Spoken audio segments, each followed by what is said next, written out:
you. Thank you. Gwapo. How old are you, sir? 39 po. Ako. 39. Dito ako sa taas ng Gulugod Baboy sa may Anilao. Kanina sobrang liwanag nung itong area yung pagdating namin. Then biglang sobrang foggy na siya. Look. Kanina you can see yung buong island and yung forest dito sa baba. Ngayon wala na. It's all covered with clouds.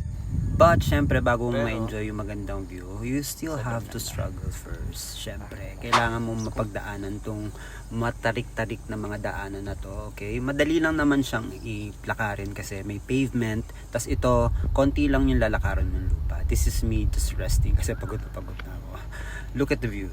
'Di ba? Sobrang worth it talaga nito. Like when it's best to go here in the morning kasi sunrise. Yeah, you'll really enjoy this place, guys. Promise. It's really, really good. So satisfying to be here. It's my first time and I'll probably go back as much as I can. I'm glad na nag-apply ako ng sunscreen kasi sobrang init dito sa taas. Out na si Charkush UB Pro again, guys. You can check out the comment section for the link kung saan nyo mabibili yung product. Dito na yung mga clouds. Look. Hey. Healthy yan. Smug. Galing Manila yan. Kung beginner hiker ka, this is the best trail. Kasi sobrang dali lang niya. Medyo challenging. Pero maganda. You should try it. Ano name nyo, Nay? Ate Flor. Ate Flor. Ate Flor. Pinitas ako ng bayabas. Okay lang, sir. Walang problema. Sir, ang gwapo ni sir. Thank you. Thank you. Gwapo. How old are you, sir? 39 po. Ako. 39. Dito sa akin, sir.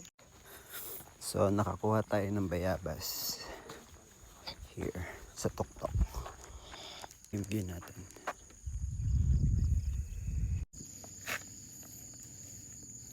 Kakain tayo ng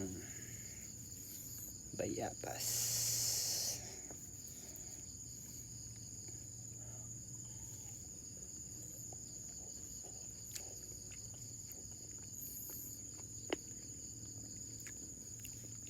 Breakfast ko na to.